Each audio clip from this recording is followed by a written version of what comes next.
Islamic इतिहास में उहुद की लड़ाई का बहुत महत्व है।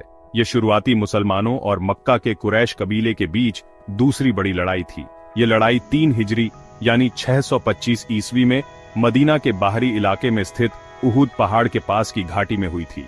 उहुद की लड़ाई को शुरुआती मुसलमानों के लिए ईमान की परीक्षा के रूप में याद किया जाता है। इसने कई चुनौतियों और कठिनाइयों को पेश किया, लेकिन यह एक गहरा सीखने का अनुभव भी साबित हुआ। इस लड़ाई ने पैगंबर मोहम्मद सल्लल्लाहु अलैहि वसल्लम की आज्ञाकारिता के महत्व और उनके आदेशों की अवज्ञा के परिणामों पर प्रकाश डाला।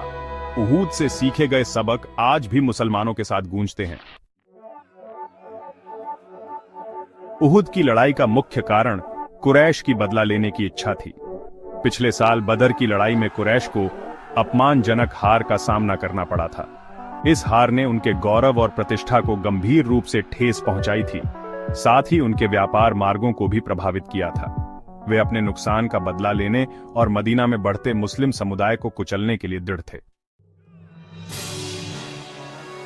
अबू सुफियान के नेतृत्व में कुरैश ने 3000 सैनिकों की एक विशाल सेना इकट्ठा की।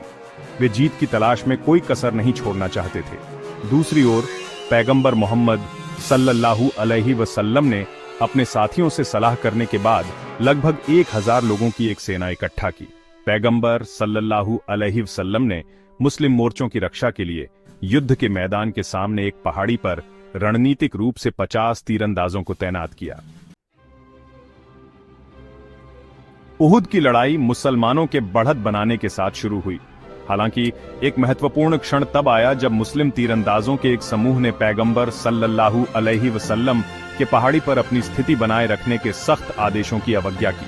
मुसलमानों को विजयी होते देख उन्होंने युद्ध की लूट इकट्ठा करने के लिए अपनी चौकियां छोड़ दी। अवज्ञा के इस कृत्य ने मुस्लिम मोर्चों को कमजोर कर दिया और कुशल मक्का जनरल खालिद इब्न अल-वालिद ने इस अवसर का लाभ उठाया। उसने एक घुड़सवार सेना का नेतृत्व किया जिसने युद्ध का रुख कुरैश के पक्ष में कर दिया। मुसलमानों को भारी नुकसान हुआ, जिसमें 70 से अधिक साथी, जिनमें पैगंबर सल्लल्लाहु अलैहि वसल्लम के चाचा हमजा इब्न अब्दुल मुत्तलिब शहीद हुए। पैगंबर सल्लल्लाहु अलैहि वसल्लम खुद लड़ाई के दौरान घायल हो गए थे। उहुद में हुई असफलता के बावजूद यह लड़ाई मुसलमानों के लिए महत्वपूर्ण सबक देती है।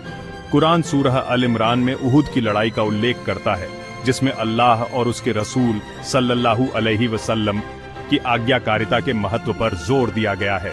यह एक अनुस्मारक के रूप में कार्य करता है कि जीत केवल अल्लाह से मिलती है और परीक्षाएं एक आस्तिक के जीवन का हिस्सा है।